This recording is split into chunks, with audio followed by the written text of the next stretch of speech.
Welcome to J news bulletin లో ముందుగా headlines చూద్దాం. హైదరాబాద్ లో 4th సిటీగా ఫ్యూచర్ సిటీని నిర్మించాలని నిర్ణయించామన్న రేవంత్ రెడ్డి. ఇతర దేశాల్లోని నగరాలతో ఫ్యూచర్ సిటీ పోటీ పడుతుందన్న సీఎం. రాష్ట్రాన్ని రైజింగ్ తెలంగాణగా అభివృద్ధి చేయడమే కల అన్న రేవంత్ రెడ్డి.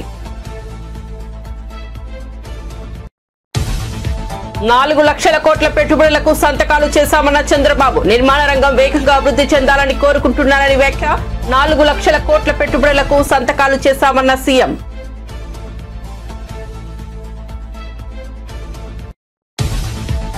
కేసీఆర్ ఢిల్లీకి వెళ్లి కాంగ్రెస్ కు కప్పం కడుతున్నందుకే రేవంత్ రెడ్డి ఏమీ చేయలేకపోతున్నారా అన్న బండి సంజయ్. ఫార్ములా కేసులో కేటీఆర్ అరెస్ట్ అయితే ఆందోళనలు ఎందుకు చేయాలని ప్రశ్న. నేనే క్షమాపణ చెప్పాను, మీకు చెప్పడానికి ఏంటి నామోషి అన్న పవన్ కళ్యాణ్. టీటీడీ చైర్మన్ సభ్యులు ప్రెస్ మీట్ పెట్టి క్షమాపణ చెప్పాలన్న పవన్. కొందరు అధికారులు పనిచేయడం మానేశారని మండిపాటు.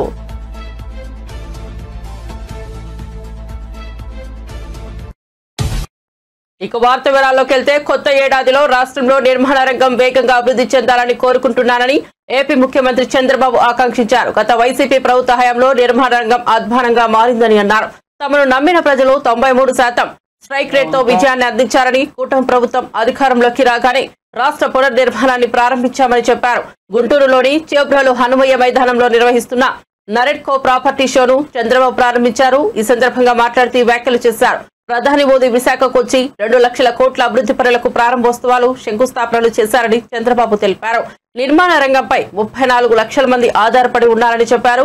ఉచిత ఇసుక విధానాన్ని తీసుకొచ్చి నిర్మాణ రంగానికి ఊతమిచ్చామని అన్నారు. మేము ముందుంటామని చెప్పి కూడా మీ అందరికి హామీ ఇస్తున్నా. ఇదే కాకుండా ఈరోజే నారాయణ గారు చెప్పారు, అమరావతి గాని అభివృద్ధి అయి ఉంటే ఇప్పటికి ఈ ప్రాంతం అంతా కూడా నిలదొక్కునేది. ఒక అమరావతిని పూర్తిగా నిర్వీర్యం చేసి రాష్ట్రంలో నిర్మాణ రంగం అనేది నిలదొక్కోకుండా చేసే పరిస్థితికి వచ్చారు. ఇంకో పక్కన ఎక్కడ చూసినా డెమాలిషన్ చేయడం, భయభ్రాంతులను చేయడం, ఇలాంటి చాలా కార్యక్రమాలు కూడా జరిగాయి. 5 సంవత్సరాలు నేను చూశాను. అన్ని రంగాల కంటే నిర్మాణ రంగం పూర్తిగా దెబ్బతినే పరిస్థితికి వచ్చింది. ఈరోజు మళ్ళీ మీరు చూసినప్పుడు ఈ 7 నెలలే మేము వచ్చిన తర్వాత 7 నెలలు అయింది. బిల్డ్ ఏపీ అనే నినాదంతో ఈరోజు మనం అందరం ముందుకు పోతున్నాం. నిర్మాణ రంగానికే కాకుండా అనుబంధ రంగాల్లో అన్నిటికీ ప్రాధాన్యత ఇచ్చాం. ఈ ప్రాధాన్యత వల్ల ఎక్కడికక్కడ ఒక పద్ధతి ప్రకారం ఇవన్నీ జరిగే పరిస్థితికి వస్తున్నాయి. మీరు ఒక పక్కన చూస్తే నా జీవితంలో ఎప్పుడూ చూడని విధంగా ఈరోజు భూ సమస్యలు వచ్చాయి. నాకు వచ్చే 100 పిటిషన్లు వస్తే అందులో 60-70 ల్యాండ్ రిలేటెడ్ సమస్యలే వచ్చాయి.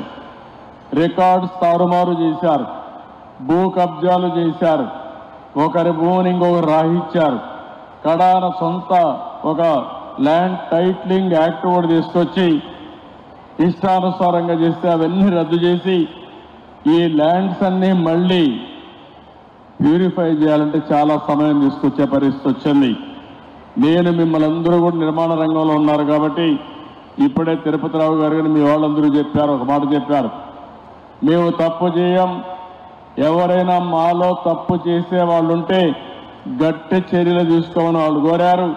అందుకే నేను చెప్తున్నా, ఈరోజు first time land grabbing prohibition act కూడా తీసుకొచ్చాం. ఎవరైనా కానీ ల్యాండ్ గ్రాబింగ్ చేస్తే మాత్రం ఎవరిని వదిలిపెట్టమని చెప్పి కూడా నేను మీకు తెలియజేసుకుంటున్నా.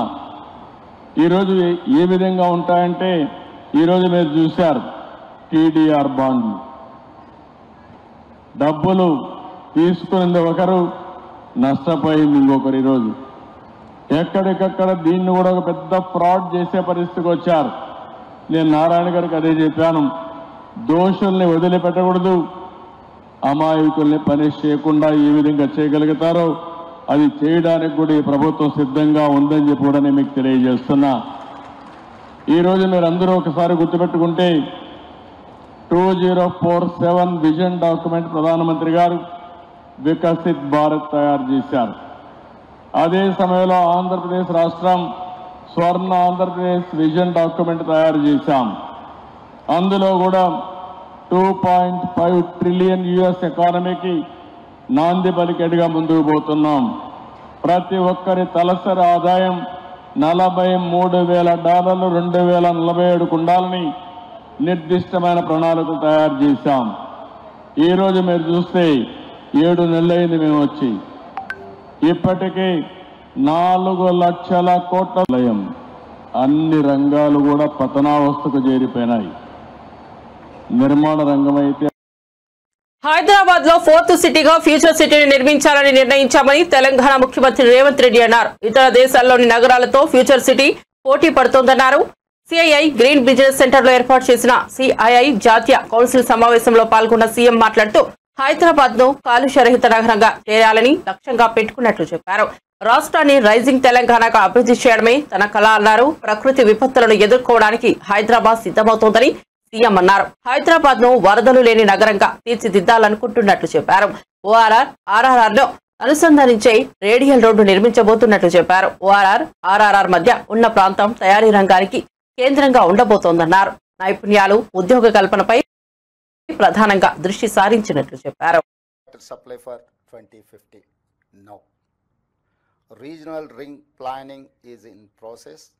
A regional ring road will be 360 kilometers long. We are planning a regional ring railway around it.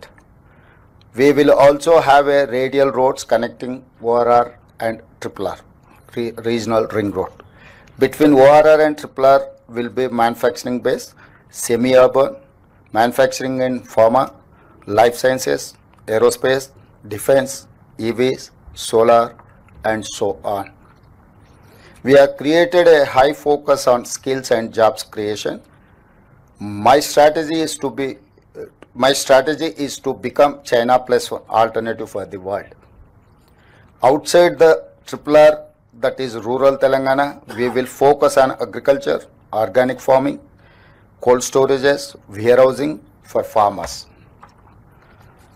As Telangana is a landlocked state, I am building both a dedicated highway and railway connect between a dry port here and the Machilipatnam seaport in Andhra Pradesh. All this is because of we have a dream called Telangana. We want our economy to grow and markets functions freely. We believe in balancing government, moderate taxes, high ease of doing business, and a robust growth. Please join me as Telangana means business. Together we can do miracles. I will give you the highest ease of doing business, not just in India, but the world. Thank you. Thank you, Honorable Chief Minister, for your very sharp and visionary statement. I think it certainly would have brought in tremendous energy on to all the entrepreneurs and all the business leaders who are here. And I think your vision for net zero and sustainability is simply exemplary, and it completely energizes all of us. I know a lot of people would like to interact with you, so with your permission, if I could. Sure. Thank you, sir. It's reasonable. Definitely, we wanted to take your suggestions. If there is anything, let me know. My government is there to take your suggestions. Thank you. Thank you. Sir, with certain states, with governments, we have. Tirumala తొక్కిసలాట ఘటనలో 6 ప్రాణాలు కోల్పోవడం ఎంతో బాధించిందని deputy CM Pawan Kalyan అన్నారు. ఈ విషాద ఘటనపై TTD chairman సభ్యులు ప్రెస్ మీట్ పెట్టి క్షమాపణలు చెప్పాలని సూచించారు. తానే క్షమాపణ చెప్పినప్పుడు మీకు చెప్పడానికి నామోషి ఏమిటని ప్రశ్నించారు. తాను మాత్రమే దోషిగా నిలబడ్డాలా అని ప్రశ్నించారు. వీఐపీ ట్రీట్మెంట్ తగ్గించాలని, కామన్ మ్యాన్ ట్రీట్మెంట్ పెంచాలని చెప్పారు. పిఠాపురం నియోజకవర్గం కుమరాపురంలో గోకులం షెడ్లను పవన్ ప్రారంభించారు. ఈ సందర్భంగా మాట్లాడుతూ ఆయన ఈ వ్యాఖ్యలు చేశారు. రుణం తీర్చుకోవాలి. ఎందుకంటే ఎంత గెలిపిస్తే పంచాయతీరాజ్ అండ్ రూరల్ డెవలప్మెంట్ గోమాతను ఉద్దేశించి నియమంలో రికార్డులు సృష్టిస్తే ఈ ప్రభుత్వం ఒక పల్లె పండుగ ద్వారా, ఒక గోకులాల ద్వారా సకాలానికి రికార్డు సృష్టించాం. మొత్తం నైవేద్యాలు పెట్టి మనకు వడ్డించినట్టు చూపించారు. అలా collective responsibility. Leadership is all about collective ఒక వ్యక్తి కనుక వాడి బాధ్యత నిర్వర్తించుంటే సరిగ్గా ఇంతమంది మంత్రులు వెళ్లాల్సిన పరిస్థితి ఉండేది కాదు, ముఖ్యమంత్రి రావాల్సిన పరిస్థితి ఉండేది కాదు, నేను వెళ్లాల్సిన పరిస్థితి ఉండేది కాదు, ఎంటైర్ క్యాబినెట్ ఉండాల్సిన పరిస్థితి ఉండేది కాదు. దానికి అదనంగా పోలీసులందరికీ ఒత్తిడి, డిఎస్పీలకి ఎస్పీలకి అందరికీ ఒత్తిడి. అంటే ఒక్క చిన్నపాటి ఏరియాలో ఒకళ్ళు చేసిన తప్పుకి మొత్తం సమిష్టిగా జిల్లా పోలీస్ యంత్రాంగం ఎస్పీ గారితో సహా దాన్ని ఫలితం అనుభవించాల్సి వచ్చింది. నాకు ప్రత్యక్షంగా దానికి సంబంధం లేకపోయినా నేను దాంట్లో ప్రభుత్వంలో బాధ్యత కాబట్టి సనాతన ధర్మాన్ని పాటించే హిందువులందరినీ నేను క్షమాపణ అడిగాను. అంటే ఇది ప్రతి ఒక్కరూ బాధ్యత నిర్వర్తించాలి. కేవలం నాయకులకి ఓట్లేస్తే సరిపోదు. ప్రతి ఒక్క ప్రజాప్రతినిధి కానీ, అధికారి కానీ, ఉద్యోగి కానీ ఎవరి బాధ్యతలు వాళ్ళు నిర్వర్తించాలి. లేకపోతే మటుకు ఇలాంటి దుర్ఘటనలే వస్తాయి, అభివృద్ధి ముందుకెళ్తుంది. అలాగే గత ప్రభుత్వంలో అలవాటైపోయి కొంతమంది, ప్రత్యేకించి కొంతమంది అధికారులకి పనిచేయడం మానేశారు, నిర్లక్ష్యంగా ఉండటం ఉన్నారు. అధికారికి పార్టీ పట్ల ఏ పార్టీ అయినా సరే, జనసేన కాదు, తెలుగుదేశం కాదు, భారతీయ జనతా పార్టీ కాదు, గతంలో ఉన్న పార్టీ కూడా కాదు, your loyalty is for the people. మీరు రాజ్యాంగానికే మీరు కట్టుబడి ఉండండి. మేము ప్రత్యేకించి ఫేవర్స్ ఏమి అడగం. నేను ప్రతిసారి కలెక్టర్ గారికి కానీ, ఎస్పీ గారికి కానీ నేను ఒకటే చెప్పాను, మీరు నాకు ప్రత్యేకించి ఏం చేయకండి అన్న, కనీసం మీరు మాకు చేయాల్సింది న్యాయం అందరికీ జరిగేలా చూడండి అని చెప్పాను. మా వాళ్ళు శిక్షిస్తే, తప్పు చేస్తే మాకు కూడా బాధ్యత ఏర్పడని చెప్పాను. ఎందుకంటే నేనే స్వయంగా అసెంబ్లీలో నేనే చెప్పాను, తప్పు చేస్తే నన్ను కూడా శిక్షించమని. అలాంటిది మీరు మా వాళ్ళు రక్షించమని నేను అడగట్లే, కానీ రాజ్యాంగం ఇచ్చిన విధుల్ని సంపూర్ణంగా పరిరక్షించమని నేను మనస్ఫూర్తిగా అడుగుతా ఉన్నాను. అంటే ఇది ముఖ్యంగా మన పిఠాపురంకి సంబంధించి మీ అందరి దృష్టికి తీసుకొస్తా ఉన్నా. నేను మొన్నదాకా జిల్లాలు తిరుగుతాను, ప్రతి జిల్లా కేంద్రాలకు వెళ్తాను, మనకున్న 26 జిల్లాలకు వెళ్తాను అనుకున్నాను. నేను చాలా పెద్ద మనసుతో వచ్చాను, గొడ్డు చాకిరీ చేయడానికి వచ్చాను ఇక్కడికి. సో ముందు పిఠాపురంతో మొదలు పెట్టాలని అనుకున్నాను. అంటే నేను ముందు నాకు ఉద్దానంతో ప్రారంభించాం కాబట్టి శ్రీకాకుళంకి వెళ్దామా, లేదంటే భయంతో ఉండే, ఎంతసేపు భయం గుప్పిట్లో ఉండే కొన్ని రాయలసీమ జిల్లాలకు వెళ్దామా, ఇట్లా అన్ని ఆలోచిస్తున్నా ఒకటే అనిపించింది. రాష్ట్రంలో సీఎం రేవంత్ రెడ్డి ఆద్యంతం ఎలక్ట్రిక్ వాహనాల గురించే మాట్లాడారని, కానీ 5 ఏళ్ల క్రితమే కేటీఆర్ వీటిపై జీవోలు తీసుకొచ్చారని బీఆర్ఎస్ నేత ఆర్ఎస్ ప్రవీణ్ కుమార్ అన్నారు. కేటీఆర్ మొబిలిటీ వ్యాలీ ఐడియాను రేవంత్ రెడ్డి కవర్ పేజీ మార్చి భలే తస్కరించారని ఎద్దేవా చేశారు. ఇండస్ట్రీలో బజ్ సృష్టించేందుకే కేటీఆర్ ఫార్ములా ఈకే రేసింగ్ ను హైదరాబాద్ కు తీసుకొచ్చారని, కానీ దానిని కాంగ్రెస్ వాళ్ళు అవినీతి అంటున్నారని ఆగ్రహం వ్యక్తం చేశారు. ఈ అంశంపై వారు ఎలాంటి చర్చకు సిద్ధంగా లేరని విమర్శించారు. రేవంత్ రెడ్డి చెబుతున్న ఫ్యూచర్ సిటీకి కేటీఆర్ ఇదివరకే చెప్పిన మొబిలిటీ వ్యాలీకి తేడా ఏమిటో చెప్పాలని నిలదీశారు. కేసీఆర్ ఢిల్లీకి వెళ్లి కాంగ్రెస్ పార్టీకి కప్పం కడుతున్నందుకే రేవంత్ రెడ్డి వారిని ఏమీ చేయలేకపోతున్నారా అని కేంద్ర సహాయ మంత్రి బండి సంజయ్ కాంగ్రెస్ బీఆర్ఎస్ పార్టీలపై మండిపడ్డారు. ఆయన మీడియాతో మాట్లాడుతూ ఫార్ములా ఈ కార్ రేస్ కేసులో కేటీఆర్ అరెస్ట్ అయితే ఆందోళనలు ఎందుకు చేయాలని ప్రశ్నించారు. కేటీఆర్ ఏమైనా స్వతంత్ర సమరయోధుడా అని నిలదీశారు. ప్రభుత్వ సొమ్మును అక్రమంగా కట్టబెట్టారని ఆరోపించారు. ఇప్పుడేమో బీఆర్ఎస్ నేతలు అడ్డగోలుగా మాట్లాడుతున్నారని ధ్వజమెత్తారు.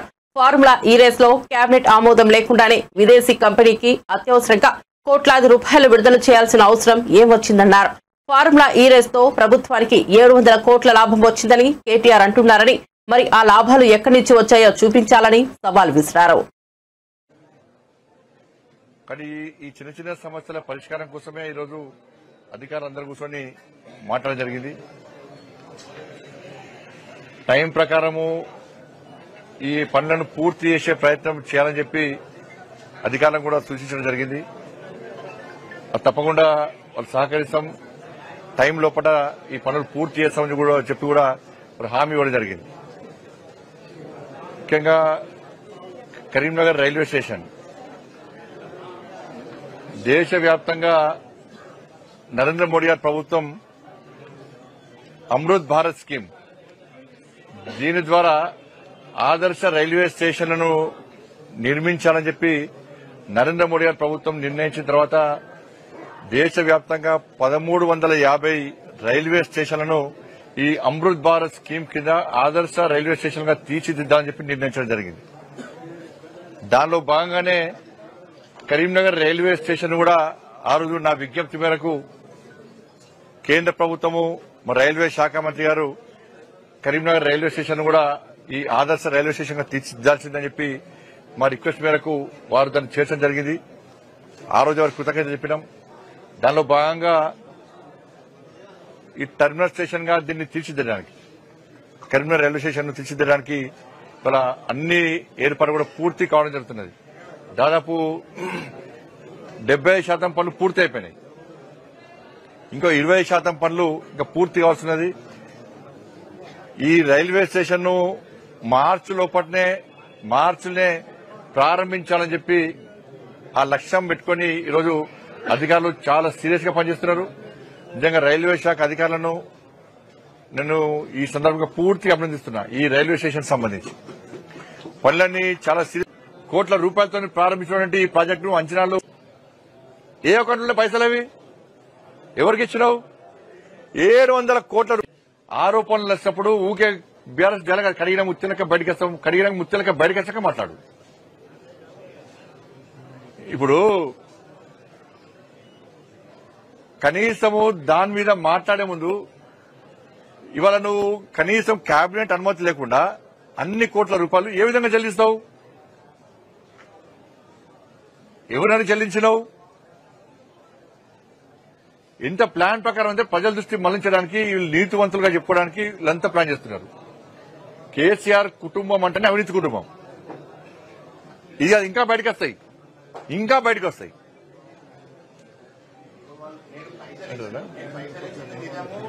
700 కోట్ల లాభాలు వచ్చినాయి. ఎట్లా వచ్చినాయి లాభాలు చెప్పాలి? పర్సుబట్టి లాభాలు చూపట్టు. 700 కోట్ల రూపాయల లాభాలు చూపెట్టు, మరి లెక్క చూపెట్టు. 700 కోట్ల రూపాయలు ఎక్కడ లాభాలు వచ్చినాయో నువ్వు చూపెట్టాలా? ప్రజలు వివరించు. ఏ అకౌంట్లో పైసలు అవి ఎవరికి ఇచ్చినావు? 700 కోట్ల రూపాయలు దొబ్బిపోదామని ప్లాన్ చేసిండు. 700 కోట్ల రూపాయలు దొబ్బిపోదామని ప్లాన్ చేసిండు.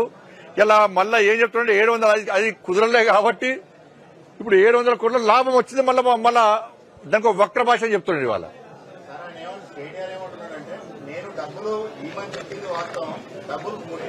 నీ పర్సనల్ అకౌంట్ అదేమన్నా? ఆయన పర్సనల్ అకౌంట్ నీ తాత జాగిరా, నీ అయ్యే జాగిరా ఇవ్వడానికి? అరే నువ్వు క్యాబినెట్ ఆమోదం లేకుండా ఎట్లిస్తావు? నువ్వు ఏది పడుతుంది ఇస్తావా? అంత ఆతృత ఇవ్వాల్సిన అవసరం ఏమొచ్చింది? అరే ఫీజుల పైసలు ఇవ్వవు, అంత ఆతృత ఇవ్వాలి కదా. ఆరోగ్యశ్రీ పైసలు ఎందుకు ఇవ్వాలి? అప్పుడు రైతులకు మీ అయ్యవై చెక్కులు ఇచ్చిన కదా, అంత ఆతృతతోని రైతులకు ఎందుకు చెక్కులు ఇవ్వాలి? రైతులకు ఎందుకు బోనస్ ఇవ్వాలి? రైతులకు రుణమాఫీ చేయడానికి అంత తిరుపతిలో జరిగిన తొక్కిసలాటలో 6 భక్తులు మృతి చెందగా పలువురికి తీవ్ర గాయాలైన విషయం తెలిసిందే. అయితే ఈ ఘటనపై మాజీ మంత్రి ఎమ్మెల్సీ బొత్స సత్యనారాయణ స్పందించారు. తొక్కిసలాట జరిగిన ఘటన బాధాకరమన్న ఆయన ప్రభుత్వంపై విరుచుకుపడ్డారు. అంతేకాదు ఘటనపై హైకోర్టు సుమోటోగా స్వీకరించాలన్నారు. అలాగే సిట్టింగ్ జడ్జితో విచారణ చేయించాలని డిమాండ్ చేశారు. ఘటనపై బాధ్యత ఎవరిదంటూ నిలదీసిన బొత్స పరామర్శకు వెళ్లిన జగన్ ను విమర్శిస్తారా అని బొత్స మండిపడ్డారు.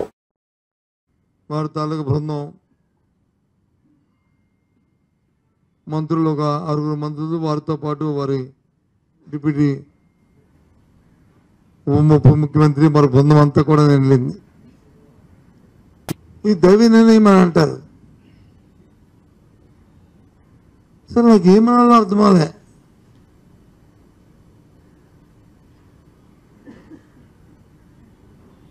ఇది హైందవ ధర్మంలో ఇది ఏ రకంగా దీన్ని అనుసరిస్తామో, దీన్ని ఎలా సమర్థించుకుంటామో అసలు ఆలోచించవలసిన అవసరం ఉంది. అది నిర్లక్ష్యమా?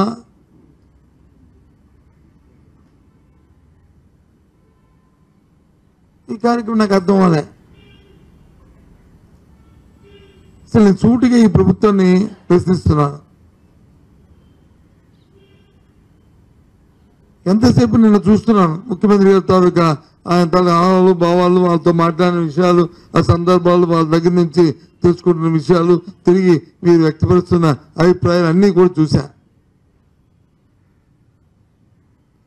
లక్షలాది మంది భక్తులు వచ్చి ఈ రోజున అక్కడికి వస్తారు, దేవుని దర్శించుకుంటారు. ఈ రోజు నుంచి వాళ్ళు నిన్న మొన్నటి నుంచే తిరుమలకి వచ్చి దానికోసం కాచుకొని ఉంటారు అనే విషయం ముందు నుంచి తెలిసిన విషయమే కదా. సార్ ప్రభుత్వం తరఫున ఎప్పుడైనా ఒక రివ్యూ అని చేశారా దీని మీద? ప్రభుత్వం తరఫున ఒక సమీక్ష అనేది జరిగిందా? ఎందుకు అడుగుతున్నా అంటే ప్రభుత్వం తరఫున జరిగిందా అని. బోర్డుకున్న పరిమితిలో పరిమితి చాలా పరిధి తక్కువ. వాళ్ళ పరిధిలో ఒక కలెక్టర్ కానీ, ఒక ఎస్పీ కానీ, ఒక డిఐజీ కానీ, లేదు ఒక మెడికల్ అండ్ హెల్త్ ఆఫీసర్ కానీ, లేదు తిరుపతిలో సంబంధించిన పారిశుద్ధ్య కార్మికులకు సంబంధించిన మున్సిపల్ అడ్మినిస్ట్రేషన్ కానీ, ఇదందరికి కావాలంటే ప్రభుత్వం ఇంటర్వ్యూన్ అవ్వాలి. ఇంతకుముందు జరిగేవి అలాగది. శాంతి భద్రతకు సంబంధించి తిరుపతిలో ఉన్న ఆ రేంజ్ డిఐజీ కానీ, ఆ రేంజ్ ఉన్న ఐజీ కానీ ఎప్పుడైనా ఈ సమీక్ష చేస్తారు దీని మీద ఈ 3-4 రోజుల్లో? ఎక్కడుంది మరి గవర్నమెంట్? ఎందుకు ఆ డిఐజీ, ఎందుకు ఆ ఎస్పీ ఎందుకు సమీక్ష చేయలేదు? రాష్ట్ర విభజన హామీలపై ఏపీ ప్రజలను మరోసారి ప్రధాని నరేంద్ర మోదీ మోసం చేశారని AP Congress chief YS Sharmila మండిపడ్డారు. విశాఖపట్నంలో జై బాబూజీ, జై భీమ్, జై సంవిధాన్ పోస్టర్ను రాష్ట్ర వ్యవహారాల ఇన్ఛార్జ్ మాణిక్యం ఠాకూర్ తో కలిసి షర్మిల ఆవిష్కరించారు. ఏపీ ప్రజలను ప్రధాని మోదీ ఇప్పటికే వెన్నుపోటు పొడిచారని, హోదా ఇస్తామని మోసం చేశారని, మొన్న మోడీ విశాఖ వచ్చినప్పుడు కనీసం విభజన హామీలపై ఒక్క మాట కూడా మాట్లాడలేదన్నారు. విశాఖ స్టీల్ మీద ఎటువంటి ప్రకటన చేయలేదని, ప్రైవేటీకరణ మీద వైఖరి ఏంటో చెప్పలేదని విమర్శించారు. ఏపీ ప్రజలను దారుణంగా మోసం చేసిన మోడీతో చంద్రబాబు సక్రమ సంబంధం, జగన్ది అక్రమ సంబంధమని షర్మిల దుయ్యబట్టారు. ఈ రాష్ట్రంలో బీజేపీ వ్యతిరేక విధానాలపై పోరాటం చేసేది కాంగ్రెస్ పార్టీ మాత్రమేనని, మన దేశాన్ని రక్షించుకోవాలంటే కాంగ్రెస్ పార్టీ అవసరమన్నారు. కాంగ్రెస్ పార్టీతోనే దేశ అభివృద్ధి సాధ్యమన్నారు. మన దేశంలోని ప్రతి ఒక్కరికి, అడల్ట్గా ఉన్న ప్రతి ఒక్కరికి ఓటు హక్కునిస్తుంది. అంబేద్కర్ గారు రాసిన రాజ్యాంగమే ఈరోజు ఇన్ని భిన్న మతాలు, కులాలు, భాషలు ఉన్న భారతదేశాన్ని ఒక్కటిగా ఉంచేది ఆ రాజ్యాంగమే. ప్రభుత్వ విధానాలు ఎలా ఉండాలి, రాష్ట్రమైనా ఒక కేంద్రమైనా ఎలా ఫంక్షన్ అవ్వాలి, ఇలాంటివన్నీ చెప్పింది అంబేద్కర్ గారు రాసిన రాజ్యాంగమే. ఈరోజు ఈ దేశంలో ప్రతి ఒక్కరూ సమానంగా, స్వేచ్ఛగా, సగౌరవంగా బతుకుతున్నారు అంటే దానికి కారణం అంబేద్కర్ గారు రాసిన రాజ్యాంగమే. మరి అలాంటి అంబేద్కర్ గారి గురించి మేము జపం చేస్తే మాత్రం తప్పేంటి, మీరు ఎందుకు జపం చేయటం లేదు, మీరెందుకు మాట్లాడడం లేదు అని కాంగ్రెస్ పార్టీ ప్రశ్నిస్తుంది.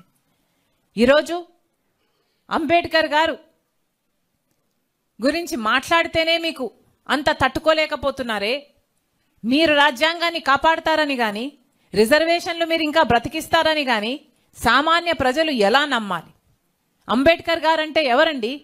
అంబేద్కర్ గారంటే బడుగు బలహీన వర్గాల వాళ్ళ జీవితాలలో వెలుగులు నింపినవాడు. అంటరానితనం ఈరోజు మన దేశంలో లేదు అంటే దానికి కారణం అంబేద్కర్ లాంటి నాయకులు. ఈరోజు ప్రపంచమే భారత రాజ్యాంగాన్ని ఇంత గౌరవిస్తుంది అంటే దానికి కారణం అంబేద్కర్ గారు. మరి అలాంటి అంబేద్కర్ గారిని మీరు అవమానిస్తూ, హేళన చేస్తూ నిండు సభలో, పార్లమెంటులో ఇంత ఘోరంగా మాట్లాడుతుంటే సామాన్య ప్రజలు గమనిస్తున్నారని బీజేపీ పార్టీ గుర్తుపెట్టుకోవాలి. బీజేపీ పార్టీ ఇంత హేళన చేస్తుంటే రాష్ట్రానికి చెందిన అధికారంలో ఉన్న చంద్రబాబు గారి పార్టీ టీడీపీ కానీ, జనసేన కానీ, అంతకు ముందు అధికారంలో ఉన్న వైసీపీ పార్టీ కానీ ఒక్కరైనా మాట్లాడారా అండి? మల్కాజ్గిరి మాజీ ఎమ్మెల్యే, కాంగ్రెస్ పార్టీ సీనియర్ నేత మైనంపల్లి హనుమంతరావు జన్మదినం నేడు. ఈ సందర్భంగా ఆయన అనుచరులు, అభిమానులు మైనంపల్లికి వినూత్నంగా పుట్టినరోజు శుభాకాంక్షలు తెలిపారు. మెదక్ జిల్లాకు చెందిన కాంగ్రెస్ పార్టీ సీనియర్ నేత అరుణార్తి వెంకటరమణ మెట్రో రైలుపై మైనంపల్లి చిత్రపటాలు ఏర్పాటు చేసి ఆయనకు జన్మదిన శుభాకాంక్షలు తెలిపారు. దీంతో పాటు కొంతమంది అనాథ చిన్నారులకు ఆ రైల్లో ఉచితంగా ప్రయాణం ఏర్పాటు చేశారు. అలాగే రైల్లో కేక్ కట్ చేసి వారికి పండ్లు, బిస్కెట్లు, స్కూల్ బ్యాగ్ కిట్స్ ను అందజేశారు. ఒక నాయకుడు తన పుట్టినరోజు వేడుకను 10 మందికి ఉపయోగపడే విధంగా జరుపుకోవడాన్ని పలువురు ప్రయాణికులు అభినందించారు.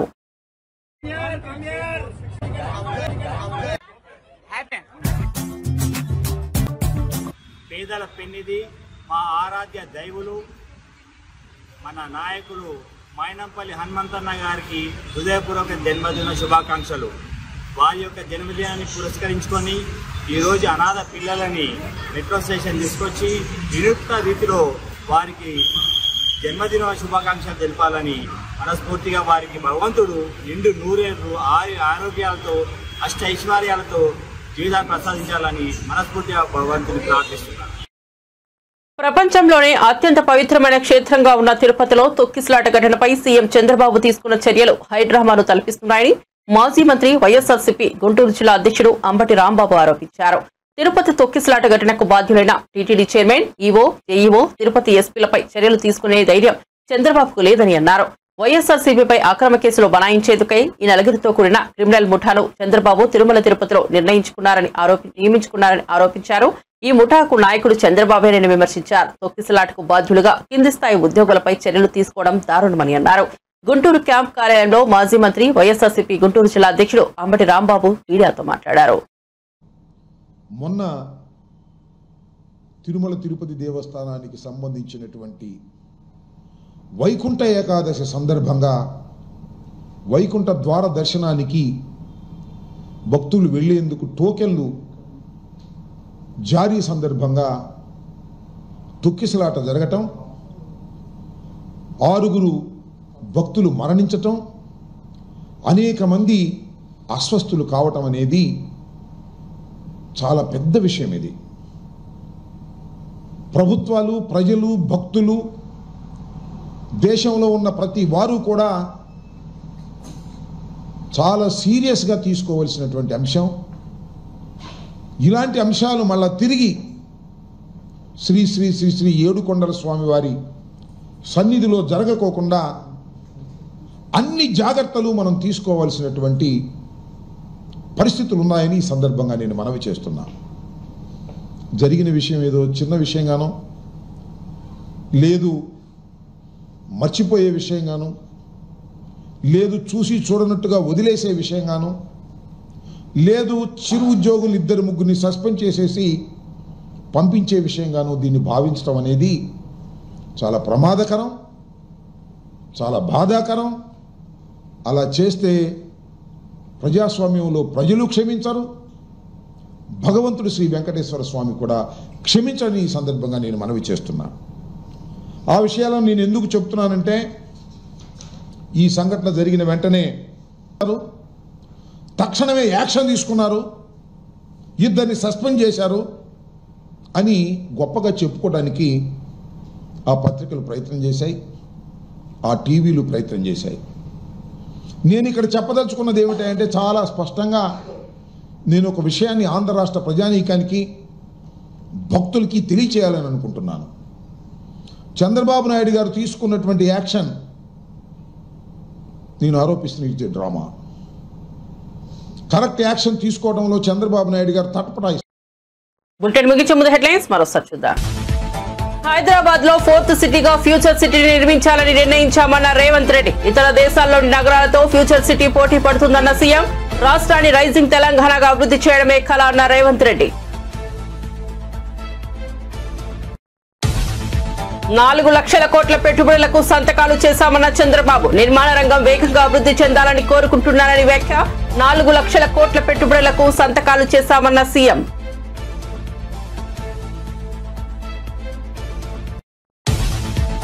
కేసీఆర్ ఢిల్లీకి వెళ్లి కాంగ్రెస్ కు కప్పం కడుతున్నందుకే రేవంత్ రెడ్డి ఏమీ చేయలేకపోతున్నారా అన్న బండి సంజయ్. ఫార్ములా కేసులో కేటీఆర్ అరెస్ట్ అయితే ఆందోళనలు ఎందుకు చేయాలని ప్రశ్న. నేనే క్షమాపణ చెప్పాను, మీకు చెప్పడానికి ఏంటి నామోషి అన్న పవన్ కళ్యాణ్. టీటీడీ చైర్మన్, సభ్యులు ప్రెస్ మీట్ పెట్టి క్షమాపణ చెప్పాలన్న పవన్. కొందరు అధికారులు పనిచేయడం మానేశారని మండిపాటు.